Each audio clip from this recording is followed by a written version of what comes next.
Let me introduce our opening speaker, Jonathan Blanco. I'm really happy that he is going to be our speaker today. He's the founder and CEO of TF Labs, of Hire Streams and of Founder Streams. If you are on Clubhouse, please follow Founder Streams. That is his club on Clubhouse. I've had the pleasure of having a few conversations with Jonathan. Our first conversation, which took place a few months ago, was one in which I had mentioned connecting the dots, and I'm really delighted that he has agreed to speak with us and share his perspective and tell us some more. So Jonathan, with that, I'll turn it to you. If you could unmute. Hey everybody, that changed. Hey everybody, my name is Jonathan. I'm really excited to be here. My name is Jonathan G. Blanco. I have had the pleasure of getting to know Nelanie over the last couple of months. And I really love the things that she's doing, and she's spoken so well and so highly of all of you. So I'm just very honored to be here this afternoon. I hope everybody's enjoying their day and has had a good day so far. My goal here is just to share a little bit with you about startups, a little bit about the founder journey, and why I think it's really important that we have proper representation across business. I think it makes business sense, but I also think it makes just cultural and logical sense. So I'd love to start out with just telling you a little bit about myself. I am a first-generation American.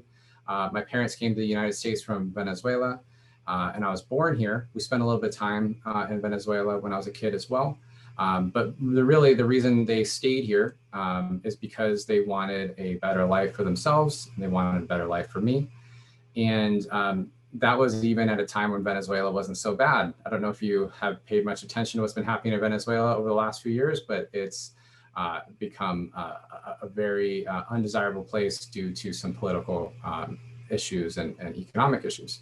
So I've always felt very, very blessed and fortunate and lucky and all those types of feelings just to have the opportunity to be born in the United States and live here, because I think it's afforded me opportunities that I wouldn't have otherwise. I always wanted to be an entrepreneur or, start a business. And part of that was simply because of the fact that like I said, I'm the only person in my entire family that was ever born in the United States. Everybody else was born in Venezuela. And so I always looked at that as my duty, my responsibility to do something bigger, better, broader, et cetera. And that's not to say that there's anything wrong with, not being an entrepreneur. It's just for me personally, I've kind of had this thought that, hey, I need to make sure that I do something really big to, essentially take into account the blessing that has been given to me. And this kind of leads into the broader story, and that is due to my surroundings or my upbringing or whatnot, I only saw the world a certain way.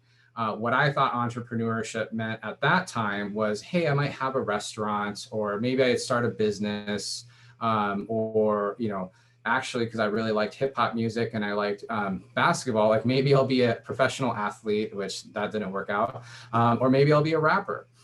And that's really the way I looked at the world. And then as I got older, I was like, okay, well, probably not going to be a professional athlete, and I'm probably not going to be a rapper. So let me just kind of start doing businesses. And, I did that and started a couple along the way. I was in a vitamin and supplement industry. And it was at that moment that I realized, like, I'm missing something here. I'm working really hard and I don't understand, like, how can I scale this? And that's when I started to sort of hear what startups were, like, what's a startup? And I really just forced myself to study these things. And so in that, I put myself into a situation where I could find a role in that. So the reason I'm giving you all this backstory is because in my upbringing, and a lot of folks that I know in the Latino and Black community, like this notion, at least at the time, I think it's definitely changed now for the better. At the time, there just wasn't really this notion of, becoming a technologist or learning about tech or being in startups or any of that sort of thing. And so it was just such a foreign concept to me. And so long story short, I've been working in startups for the last 8 years. And just really noticing that, hey, there's not a lot of representation in startups of, Black and Latinos. They make, low double digits, I think it's 12 or 13% of total. So I thought about why is that? And as I've gone about my own entrepreneurial journey, I started to do some more research onto that. And it turns out from a startup perspective, back in 2020, for example, less than 3% of all venture capital dollars. So for those that aren't aware of how venture capital works, essentially there are people who invest into founders so that way they can start cool businesses. So like Facebook had venture capital invested into it, right? Or Twitter had venture capital dollars invested into it. Well, the types of founders or the types of entrepreneurs that start those businesses in the year 2020, less than 2% were made up of Black and Latino founders. And less than 1% were actually Black and Latino female founders. And that's at a time where, quote unquote, like the initiatives are better or bigger or stronger than ever. And there's, more awareness, there's funds dedicated to this. So that really led me to think about why is this, right? And so if you start to look at the broader macro sense and looking at, well, who's funding founders? So the people that are funding founders are venture capitalists. And there's not a ton of representation, Black, Latino, fund managers or people that are making those investments. So what is very important to me and what I want to talk about here is how there's a vertical integration all the way up and down of how we can all be supportive to fellow founders and people in our circle to help get better representation, better investment, better so forth. So an initiative that's really important to me, or kind of something that I seek as my purpose, is one, helping underrepresented founders. We actually started an accelerator that we're doing through Clubhouse. It's called the Founder Streams Accelerator, where we've been helping 13 companies move their products or their companies forward. We actually didn't promote it as a accelerator for underrepresented folks, but it just so happens that of everybody attending, about 78%, I think it was, would classify as women or a person of color. And we're very proud of that, because it wasn't something that we had to create a special thing for or fund. It's just so happened that these were the folks that we were able to come into contact with based off of the ecosystem that we were able to build and that we were able to form.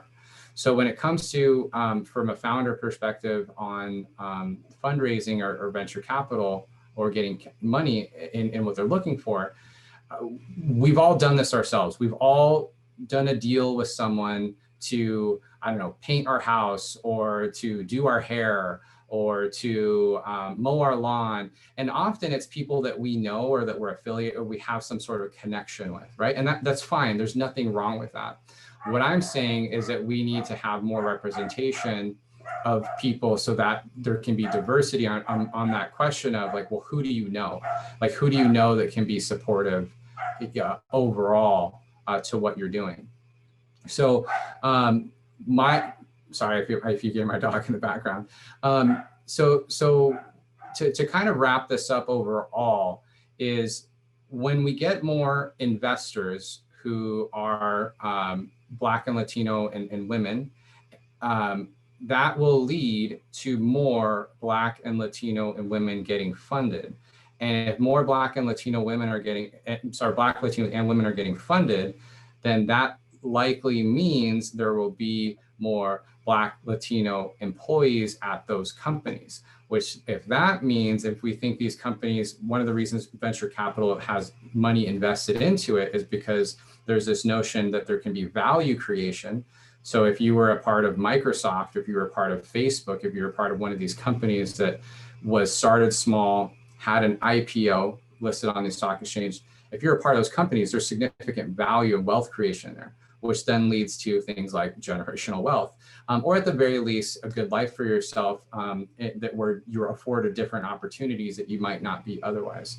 So in my point of view, that becomes a very interesting way of saying, like, how do we get more Black, Latino, and women into technology overall, is when we start seeing that vertical integration that goes all the way down the funnel. So like I said, you have the investor, you have the investor putting money into the founder, you have the founder hiring, and then if we go one step further, which I don't know that matters, is might be too much detail for this conversation, those venture capital firms actually also get money from higher net worth individuals who put money into there, right? And so having that representation all the way across matters. So I want to tell a quick little story, and it's about Spider-Man. Has anybody seen, some of you have probably seen that movie, Into the Spider-Verse, which is the cartoon Spider-Man, with Miles Morales as Spider-Man. So he's the Spider-Man in the black suit, okay? And Miles Morales is a Black Latino character. And I remember I was watching this movie with my son and my wife a few years ago, and I'm just getting emotional and I can't understand why. And I'm watching this, and you know, he's talking to his mom in Spanish, and like he's wearing Jordans, and he's listening to music that I like to listen to, and you know, he makes me, I feel I can relate to him, right? You know, he's saying, "Mama, ven acá," or like, no, and like his mom's like, you know, scolding him in Spanish. Like those are all things I can relate to. And I was like, gosh, why am I getting emotional? I don't get this. And like, you know, my family's just like watching the movie. And then I go, all of a sudden I have this realization. I go, oh, I totally get it. I did not know that I needed a Latino superhero. And the reason I didn't know I needed a Latino superhero is because I didn't even know it was in the realm of possibilities. I can only imagine for a woman, particularly a Indian or Black woman, to see Kamala Harris as vice president, and even a woman just in general, to see a woman as vice president might have been even a similar feeling where it's like, wow, like I know we've always needed this, but now that I see it, it's like, holy cow, like how the heck did we not do this sooner, right? Like when you see yourself somewhere else, it becomes more possible. And so that is one of the reasons, for example, that representation is so important, is because we need to see ourselves elsewhere to know what's possible. And there's, yes, of course, always those people that are going to be the first to break it and break that barrier. But now we need to essentially have, you know, more in there. And so those are things that are frankly just really important to me overall. Because there's a couple elements that I think that get forgotten. It's not just a gender thing or a race thing, it's a culture thing. And that there are things that are seen by different cultures based off of the experiences that they have. So for example, I have a startup, and in my startup, it's a video recording startup for hiring process. When I talk about that product and I talk about it with a traditional venture capitalist that, and this is just, that's a white male, there's actually a response that happens, and it's a proper response. It's a sensitive response, and I appreciate the response. But the response is, hey, wouldn't your videos create implicit bias, right? So there's nothing wrong with this response. It's coming from a place of care. It's coming from a place of concern. And what's really interesting is every time I've spoken about this with a Black or Latino investor, that question actually never comes up. It's actually the opposite. What ends up happening is they say something on the lines of, this is really interesting. I like that people are being seen. So that, again, is just strictly an understanding of circumstances. It's not that one is good or bad or one is wrong or right. It's that because, for those that might not know, there are people that when they're getting through the hiring process might get screened or have been for implicit biases. There's been concerns about saying things like, hey, like maybe people should be anonymous or you should erase names. I actually personally have a fundamental disagreement with that. I think that people need to be seen, and it's the system that needs to change, not the individual. And so again, that little nuance there is that someone that was coming from a good place that doesn't understand that was like, oh, well, that's going to cause implicit bias, hide people like that so it doesn't cause implicit bias, which again is a great point of view, versus someone who might actually experience that implicit bias says, hey, this is great, I want to be seen. again, that little nuance matters. And if you don't have that representation of things to follow, that'd be the case. There's another example of that is there's a black hair, I wish I knew the name, and I'll look it up and put it in the chat here in a second, but there's a hair care product out there that is for black hair. Black hair is different than people who have black hair, sorry. African-American hair is different than a white person's hair, right? And so they were having struggles, for example, in finding venture capital dollars because there was people that didn't understand that use case, when it just so happens that it's actually a very viable business model. So again, not understanding the cultural context or understanding the abilities or understanding the business context, it's actually bad business. Because imagine if you're a venture firm, doesn't matter, you know, the makeup of your firm, if you're missing out on opportunities because you don't have the proper representation to support that, you're not doing the best thing for your entity either. How am I doing on time, by the way? We're good, a couple minutes. Okay, great. So I think in closing, what I would like to say for everybody is like, well, it's like, Jonathan, you know, great, awesome. Like, what do I do in these types of uses and these types of contexts? So we've all heard, you know, the saying like support small business, support minority run businesses, support women businesses. I want you to do all that, of course, but I also want you to do that across technology. I want you to try to research and think about like, who are some founders that might be, you know, women founders or Black or Latino founders, and some of the software products that you might be using in your everyday life. So I don't know if people use the calendar app Calendly, for example. So that the founder of that is a African-American man. So, you know, those are some things that you can be doing if you had a choice to do so. Like we need folks like that to win, right? If the more of them that win, the more it'll go back into the ecosystem overall. And I think that's all I got, Melanie. I'm happy to answer any questions or talk a little bit further. Just tell us your full name, and then we're going to move into our breakouts. Perfect. So my full name is Jonathan G. Blanco, but what Melanie wants me to say is my actual full name. So my full name is Jonathan Gagliardoni Blanco, and Melanie and I were actually having a conversation about this. And so my father is Italian. Italian, but born in Venezuela. My mother was born in Venezuela. You know, for me, as some of you who have names that are, you know, quote unquote different from American, you know, names, sometimes it can be difficult to explain. And so, you know, I just actually go by G Blanco because I do a lot of things in a public setting. And because my legal last name is actually Gagliardoni Blanco, Gagliardoni - Blanco.